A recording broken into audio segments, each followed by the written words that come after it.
Welcome to the broadcast. My name's John Mayfield, the real estate tech guy, and this is Webinar Wednesday. That's right. We're going to do a short webinar. We're actually going over a topic from the outline. Today we're using the PSI outline for the real estate examination. So what we're covering works in all 50 states. So it doesn't matter what state you're in. You need to know this information for your national portion of the real estate examination. And today I want to actually go over to the screen. I want to show you what we're covering today. We're actually taking a look at this section right here, which is D, types of encumbrances. And I'll just annotate this very quickly for you so you can see what we're covering here. So we are actually covering this section right here, and actually we're going to come right down here and we're going to look at all of that. Now you can see there are only 2 questions, they say, from types of ownership, but you need to know this for the national examination, and that is actually what we're going to cover on today's broadcast. So I'm going to bring up just a basic PowerPoint slide, and I want to look at the first item I want to look at is called tenants in common. So we're going to go right here. I'll pick out a pen, and so we're going to look at tenants. I'm a creative speller, okay? In common, and we're going to just kind of go through all of this information here. Get rid of a couple of items on the screen for me, just give me a little bit more room. So what I want you to understand is that we're really looking at several different types of ownership. And when I put tenants in common on the board, I want you to think, and I want you to write in your notes, co-ownership, okay? Co-ownership. Well, what do you mean by co-ownership, John? Well, it means there are what? 2 or more owners. So co-ownership equals 2 or more owners. Now we need to think about this in terms of the fact that it could be Tom, Cindy, and Sue. Could be 3 people. And because we're talking about tenants in common, it's also referred to as tenancy in common. So if you see either one of these on the examination, do not panic, because they could refer to it as tenancy in common or tenants in common. But we're talking about co-owners, 2 or more owners, and they could be individual folks such as Tom, Cindy, and Sue, but it could be married couples. So you could have Tom and Mary, Cindy and Bob, Sue and Charlie, and you could have, and sometimes people ask me this, but if a state recognizes same-sex marriages, you could have, let's just say, John and John. We'll just say they're both named John, okay? And so you could have couples who go together and buy 40 acres for a campground that's next to a river. So I want you to understand that even though we have co-owners, yes, that could be myself and you, or it could be my wife and you and your spouse, okay? So either one of those actually fall in the co-ownership. I just want you to understand it could be single folks who go together as co-owners.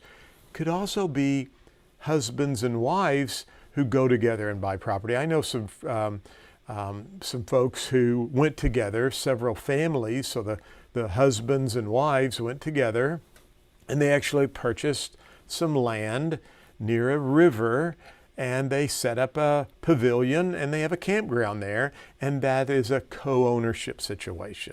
Okay, everybody's with me there. Now let's build on this co-ownership situation, because we know that we know with this we have two or more owners. Everybody's with me there. What's interesting about tenants in common, or tenancy in common, same thing here, is that you can have equal, I want to just put this on here, or unequal interest. What do we mean by that? Well, we basically mean this. Tom and Mary could just own, let me go back to a different pin here. Tom and Mary could just own 20%. Cindy and Bob could own 20%. Sue and Charlie might own 40%. And then John and John may own 20%. You see that? You can have equal or unequal interest. The other item that's interesting with a tenant in common is the fact when we talk about selling. Tom and Mary could sell their 20% at any time. I'll just put a dollar sign there. I know that's hard to read with the yellow, but Tom and Mary could sell their property to, let's just say, Barry. Barry now owns this 20% as a tenant in common with the other co-owners. Okay, so that's an interesting thing that is about tenancy in common. And the other interesting point, I'll see how this orange works out, is we have what is called no, and I want you to make sure you understand this, no right of survivorship. No right of survivorship. What do we mean by that? Well, basically what we mean by no right of survivorship is that if you and I are co-owners, we're not married, so I own a percentage and you own a percentage. Maybe you own 70%, I own 30%. And we take the title as tenants in common, tenancy in common. That's how we want to vest the title, the interest in the real estate. Now, what happens if I die? Well, remember, if we go back to the display, there is no right of survivorship. Very important key point with a tenancy in common, which basically means this. If I die, my 20% that I own, I can't remember how much you had and I had, but my percentage that I own would go to my heirs. Okay? You do not get it. My heirs now become an owner in the property as a tenant in common with my percentage with you. Okay, here's what they're going to do on the real estate examination. They're going to give you a question that's going to be about this long. I mean, it's going to have lots of stuff in it. And sometimes people make these questions harder than what they really are.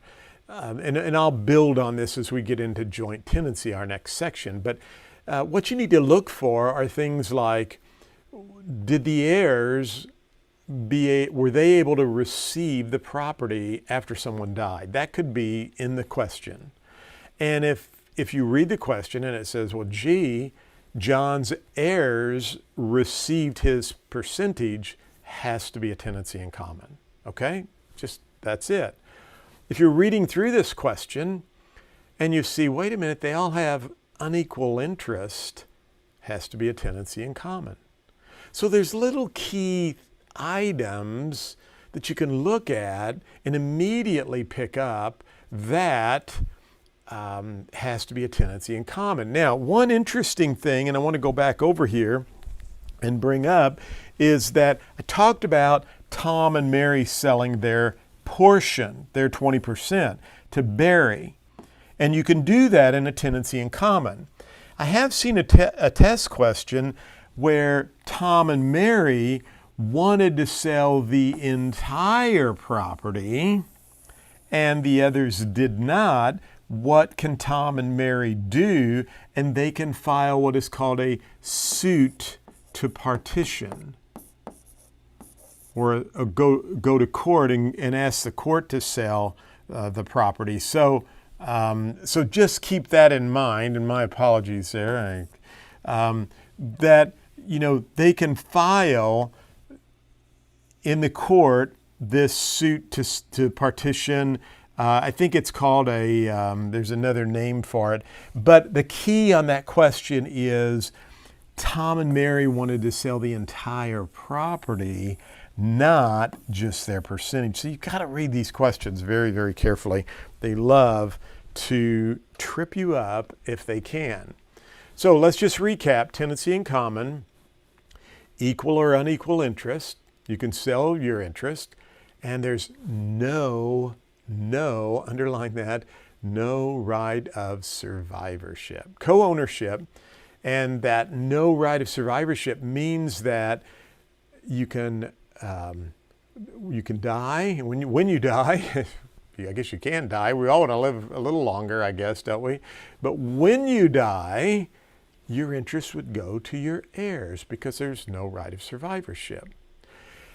Now, there is another type of vesting that we could do in co-ownership, and it's called a joint tenancy. So let's go over to the board and let me pull up here and let's talk about joint tenancy.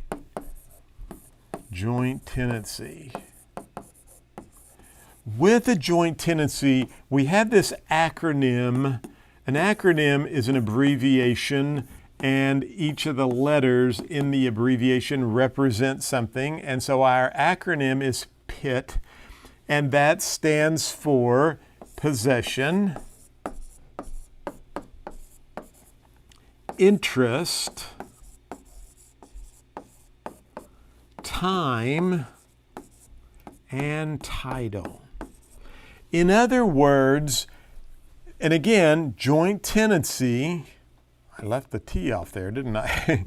Joint tenancy means it's a co-ownership,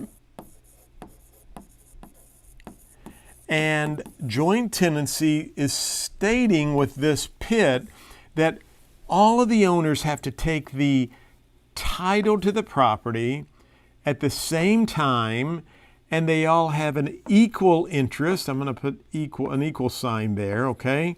And so they have an equal interest, and they all took possession, title, same time, have an equal interest. So if you see a question and they all have 25% ownership, we'll just say there's 3 people, and this is Sue, Bob, and Barry. They all have 25% interest. They had to have taken title to the property at the same time. They all have the same interest, possession, so forth. PIT has to be in place there. Now, with a joint tenancy, we have this thing called right of survivorship. And again, I'm a creative speller, so right of survivorship. Remember, on the tenancy in common, there is no right of survivorship, none. And no right of survivorship says that if one party dies, their heirs receive their interest. Now, with joint tenancy, which does have the right of survivorship, if Sue dies, her interest moves over to Bob and Barry. So now they are both going to, her 25% would go on over, and so they would both own 50% in that case, right? I guess that's not a good example. Let me live YouTube, we need equal. So this would need to be, we'll put Charlie up here. Charlie owns 25%. There we go. That's 100%. So now, some of you caught that earlier, and my apologies. Now they're all going to own 33, 33, and 33, 1/3, and you get the amount. They all own equal, right? Because remember, there's right of survivorship. So when Sue dies, her 25% is going to be distributed equally to the other owners. I was watching a video I did last night, and I kept referring to tenancy in common. There were some questions that we had. And sometimes you think you're going over this, and then I watch it back and I'm like, why did I say that? I shouldn't have said that. And so my apologies. You probably caught that, but if there's only 3 joint tenants, they would have all had to have owned 33 1/3 and on out. But I added a 4th person so that they each own 25%. My bad. So anyway, hopefully you get that. And if you did catch that, good job. You're doing all right. The teacher makes mistakes too. That's why I always say you have to read the questions a couple, 3 times.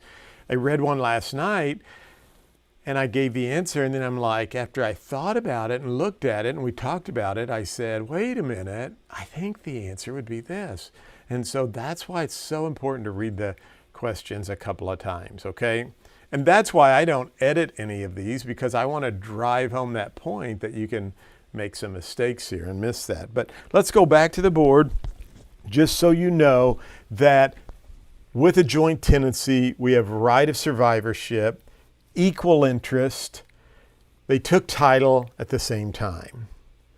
Now, when you see some of these questions, it's going to be real easy for you to be able to answer these co-ownership questions. Because if they have equal interest, that's going to kind of tip you off that it's a joint tenancy. Not necessarily, but they'll give you some more information in the problem, and maybe someone dies. And then they're going to say the other joint tenants got their part. And so how does that work, or what type of ownership did they have? And the answer is joint tenancy if it's a right of survivorship. One question I think I have in my test bank said Carr and Dole both own property, and Carr dies and Dole now owns the property in severalty, which is what we're going to talk about next. Severalty is ownership by a sole person, single person. Well, if they both own the property as co-owners, that's what they tell you, and one of them dies and now the other one owns the property in severalty, has to be a joint tenancy, right? Because there's right of survivorship. If they said Dole and Carr both owned properties as co-owners and Dole died and now Carr owns the property with Barry, who was the other person's nephew, had to be a tenancy in common, because there's no right of survivorship in a tenancy in common. So equal interest, unequal interest, only available in a tenancy in common. Right of survivorship, only available in joint tenancy. When do they take title? They all have to take it at the same time. If I saw a question once where 4 people or 3 people own property as joint tenants, and Carr was allowed to sell his third to someone. How do they own? And they come in and they now own the property as a third, as a tenant in common with Dole and Carr. You see how all of that can kind of get turned around. So some of the questions that are a little bit more challenging is when they say somebody wants to sell it and the others don't want to sell it. You got to go to court and do a suit to partition. And I know a lot of people get confused when they see that in a tenancy in common, because there's one question I have, and people want to write me and say, well, wait a minute, I thought under a tenancy in common you could sell your portion. And the answer is yes, but if you read that question, they wanted to sell the entire parcel of property and the others didn't want to. Well, then you'd have to go to court and ask the court to file the suit to be able to partition or sell the property. So hopefully that makes a little bit of sense. So now we have co-ownership, and we're going to talk about ownership and severalty, but I want to actually go to one more co-ownership situation, and that is husband and wife. And with husband and wife, naturally there's a 50-50 ownership interest there. You can't tell whose part of the property is whose, those kinds of things, just like with the other types of co-ownership interest. But this is called tenancy, or TEN. I'm being a creative speller here for sure. That TENANCY by the entirety,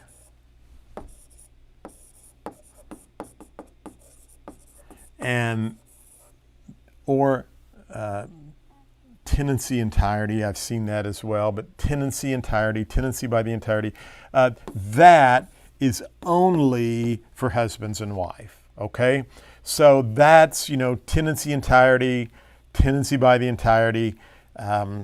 Husband and wife has to be husband and wife. Don't forget that. Now let's talk about sole ownership or single ownership. Sole ownership is by a single person, and we call that ownership in severalty. Ownership in severalty. Now, little key here, sole, S, right? Single person, S, severalty, S. Kind of throws you off because you see this several, like it's several people, but it's not. It's single. It's a sole ownership by a single person. And so just kind of remember the S. S for sole, single. It's ownership and severalty. And the other important thing to note here, and they love this question on the exam, is that corporations, I'll just put that over here, corporations will take title in severalty, okay? Because a corporation is considered a single entity. Had a question one time, and it said that Acme Realty or Acme Corporation or ABC Inc. is the way it was worded. It had the INC for Inc. How would they take property? And they would take property in severalty. And I had a student one time, she said, well, what's Inc. mean? INC period, what's that mean? And so we take for granted not everybody knows what Inc. is. So if you see, ABC Inc., this Inc. stands for incorporated, and that means it's a corporation, which means it's a single entity, which also means they would have to take title in severalty. All right, good job. Now, we've got a couple of other items that I want to cover that are on the exam. I'm going to go pull those up right now just so we are familiar with those. And it is right here, I believe. And that is, so we talked about tenants in common, joint tenancy, talked about ownership and severalty, sole ownership. I want to talk about timeshares, condos, and condominiums. And I did some videos in my course. So we'll talk about condos and cooperatives and the difference. With a condo, you're actually buying real estate. You're getting a legal description. You are buying real estate. It just is the block of air. So if you buy a condo, my mom had a condo, and so she this was her unit, and she had a garage, and then the people next door had a unit, and that was the garage. And so here's A and B. Now, my mother, in this example, she owned a block of air, basically is what she owned. She only owned the inside of that unit. And so she had a legal description that basically was a meets and bounds that described her condo from the interior, the block of air. The condo association was responsible for everything outside of her condo. The driveway, they were responsible. Here's a driveway for both units. The condo association's responsible for the driveway. This was her front yard. They were responsible for the cutting of the grass. There was a swimming pool down here, and so the condo association's responsible for the pool.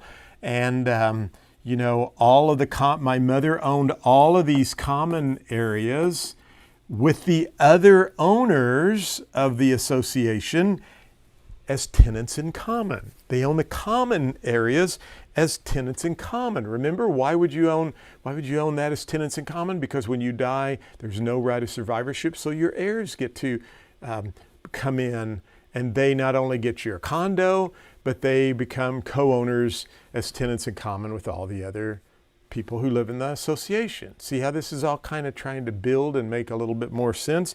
So going back to the condo, you need to understand that since my mother actually did own this and had a legal description, she could take a loan out on the property.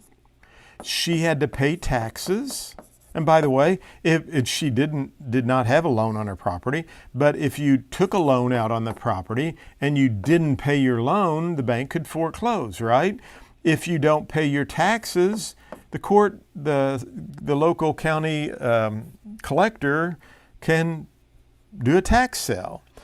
So, you have all of the same bundle of legal rights that you have as a owner of normal real estate. You just own a block of air. That's why condominiums on the ocean, and they go up real high, can sell for lots of money, because that land has a lot more value, the highest and best use, because you could sell off blocks of air up into the sky and so forth and so on. So I want you to understand that it's an ownership interest. You can take a loan out. You can rent it if the condo association will let you. There are tax, you're going to get a tax bill, and if you don't pay your tax bill, you could lose your property. And that you own all of these outside elements, like the pool and the grass and the driveway, as tenants in common with all the other condo association owners. Now, I know at one time, what you need to know is there is like a bylaws or an articles for the association, and the name is slipping right now, but just understand there are condo rules and regulations, and I am so sorry that I have forgotten that word, but you could see that on the test that there's this articles that are filed, and maybe that'll pop back to me in just a minute. But normally there's a condo board, and this is all recorded at the courthouse and with the local city. And so those are the bylaws, and you need to follow the bylaws with the condominium association. Normally there's an association, and there's dues you have to pay for that condo association. Now let's flip over and take a look at the cooperative. And the cooperative, on the other hand, is really a lease. We call it a long-term proprietary lease. And so with the lease, remember, that's really personal property, right? It's, in some respects, it's kind of like you're buying stock in some situations in the cooperative as well. So the cooperative actually is selling you stock and maybe a long-term proprietary lease. It's personal property, and it's a little bit different in this than a condominium because you're going to have a fee that you have to pay to the co-op, and if you don't pay your fee, everyone else in the building is going to have to pick up your tab. Does that make sense? Where over here, if you don't pay your fee, it's just you that suffers. Nobody else in the condominium complex suffers. The bank will foreclose and resell the property just like they would any other property. But in a cooperative, you're being issued stock, and so if you don't pay that monthly fee, all of the other people in the building will have to pay that for you. A good example, a friend of mine lives in a cooperative in a city, and he was telling me they were having to do a lot of repairs for this building. It's a kind of a nice building in a big, large city. And I'm sure the units probably sell for several $1 million a piece. They were doing a lot of repairs and updates to the building. And I believe everyone's share for the work that needed to be done was it was a lot of money. I don't know how much, but it was a lot of money. For some of us, it'd be what we would pay for a home, right? Well, if someone in that cooperative says, I'm not paying that, I don't want to pay that, well, everybody else in the building's going to have to pick up the tab for them. And that's why you're just actually issued a proprietary lease or stock, because they could, I guess, always take that away from you. You're not going to have to know all the details for that on the exam. What you need to understand for the exam is this, and let's just go back over this. A condo is ownership interest. You get a legal description, you own it. With a cooperative, it's stock, it's like a lease, and it's just personal property. Okay, totally different. And that's probably how you're going to have to know and what you'll have to be able to answer those for the exam. So hopefully that will give you, and I think most of those questions will be fairly easy to answer. There is an item called timeshares that we need to probably go over just briefly and understand that a timeshare could be a lease or it could be ownership interest. So don't let that throw you off, but the key about a timeshare is it's just for a specific period of time throughout the year, okay? So if you own a timeshare, you might own the 4th week of each year as that's your ownership interest. I mean, I thought about that one time. I found a condo down in Florida that was right on the water. It was beautiful, great view, good price. And we were down there renting it for the week, and our unit was for sale. And it was like $182,000. And I thought, wouldn't it be cool if you could go back and find people who wanted to buy weeks?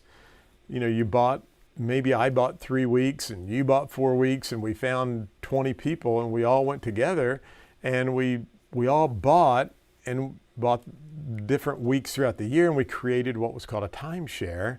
And we vested the property as tenants in common, right? Because we would want our ownership to go to our children or our heirs if something happened to us.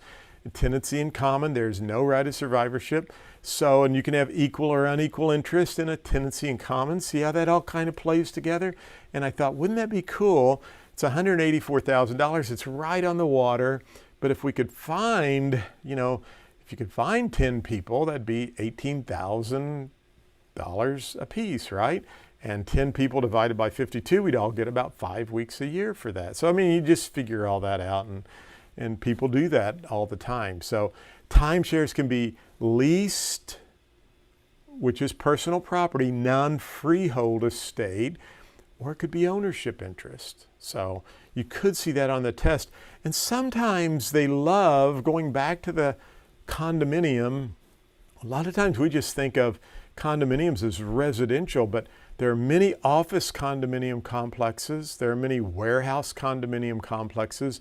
So just because they throw a word in the question that says it's an office or commercial space, whether it's retail or industrial or warehouse, those can all be resold as condominiums as well in a big industrial warehouse complex or office complex. So don't think that a condo has to be residential. It could be office, commercial, so forth. And timeshares could be ownership, or it could be a lease, and it's periodic times throughout the year. All right, life estates is our last section over this, and we're going to go over this right now.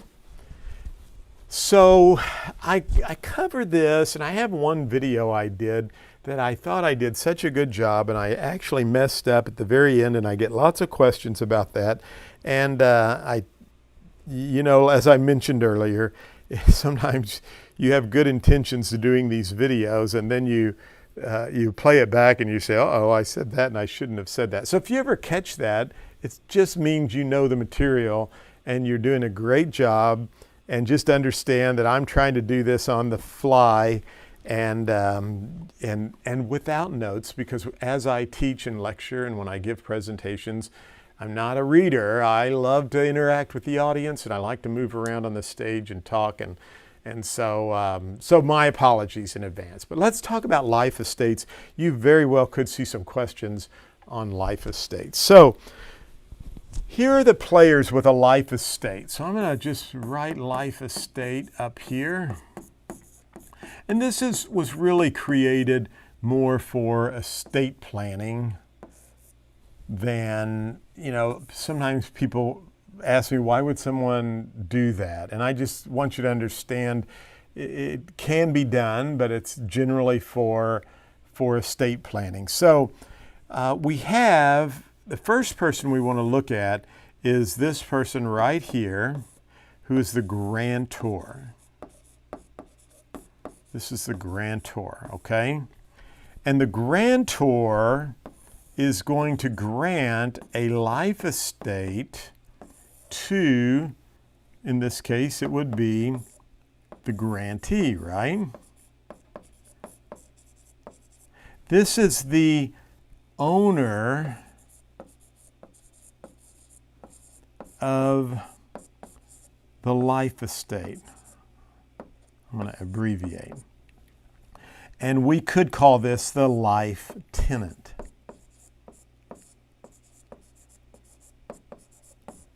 Okay, so we have a grantor grants the property to the grantee.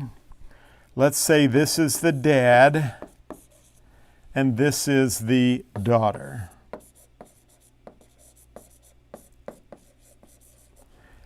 Now, I want to just do a basic life estate. The daughter, unfortunately, passes away. In this example, the property reverts back to the grantor, the dad. Now, here's where people get confused. The owner of the life estate can sell it, they could rent it, they can go take a loan on it, they can do whatever they want because they own this property. But when they die, this is just a basic life estate, it reverts back to the original grantor. Now just think of it in terms of this. I have some property, I want to give it to my daughter, but if something happens to my daughter, because it's a family farm or it's a house I own, I want it to come back to me, okay? So I don't want, maybe she's remarried and has children, and I love my grandchildren, and I love my son-in-law, but I still want the property back if something happens to my daughter. Again, it's just estate planning. I just want you to kind of think that life estate in its simplest form, as we're showing here, is the property is granted to a grantee, the life tenant, and if the life tenant dies, it reverts, the life tenant dies, it reverts back to the grantor. The life tenant can sell it, rent it, take a loan out, so forth and so on. Now, I'm going to erase this, and we're going to build on this a little bit more. So let's build on the life estate to where it has some more depth to it. Okay? So in this example, we have the grantor. I'm going to say it's the mom this time. She grants property through a deed, remember? So she grants property through a deed, a life estate to, in this case, we'll say it's the son who's the grantee and the life tenant, the owner of the life estate, the life tenant. Now this time, the mother, the grantor, names a remainderman. So we got a new player on the scene. And the remainderman is the sister. In this example, remember in the previous example, there was no remainderman listed. And so when the child died, the property reverted back to the mother. In this example, we have what is called a remainderman listed, the sister. And so when the son dies, the owner of the life estate, the life tenant, it goes to the sister. And now she owns the property, and fee simple, it's hers. No other conditions. See how that's kind of building a little bit? So now, in this example, we have the grantor, the creator of the life estate, the mother. We have the life tenant, the owner of the life estate, which is the daughter in this, or the son in this case. But this time, when the owner of the life estate, the life tenant, dies, it goes to a remainderman because there is a remainderman mentioned or listed in the deed, okay? And so if there's no remainderman listed, it would revert back to the grantor, the creator of the life estate. Now we're going to add one more layer of depth to the scenario, and that would be, and I'm going to see if I can get rid of a couple of things here. In this case, I am going to add what is called, and I'm a creative speller, pour à travers,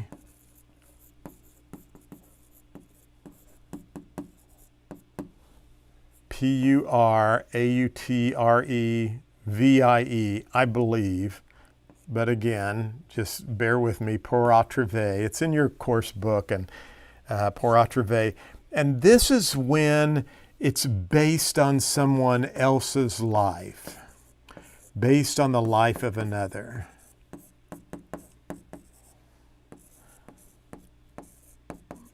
So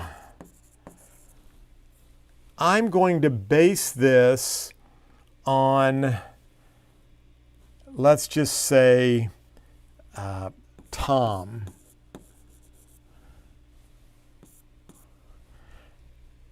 Who's the mom's boyfriend, okay? So what I want you to know is this. When Tom dies, I'll pick a different color here. When Tom dies, remember we have what's called pour à travers. When Tom dies, at that point, the property would either go to a remainderman if there's one listed. If there's no remainderman listed, then the property reverts back to the mother. So we're setting up a life estate for the son But this time we have pour attreve, which is for the life of another. And when that person dies, it's either going to revert back to the mother if there's no remainderman listed, or it would go to the remainderman if mom had listed a remainderman on the deed.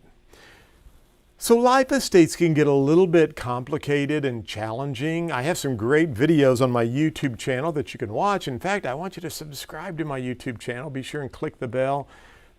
You'll be notified each and every time we go live. Some of my videos I record and they're going out live, but they have been recorded, like this specific video, okay? So, and sometimes I try to jump on so I can answer any questions. So any comments you have, always feel free to ask those. But we'd love for you to subscribe to our YouTube channel. Hey, we're on Instagram, we are on Facebook. We even have, I can't say her name because she's right over there, but she's, you know her name. She's with Amazon. It's that little round disc, and sometimes I put things on my shopping list. But you can go, if you have one of those at home, subscribe to our Global Real Estate School flash briefing, and you can listen to our podcast there, which, by the way, we have a podcast, almost 100,000 downloads.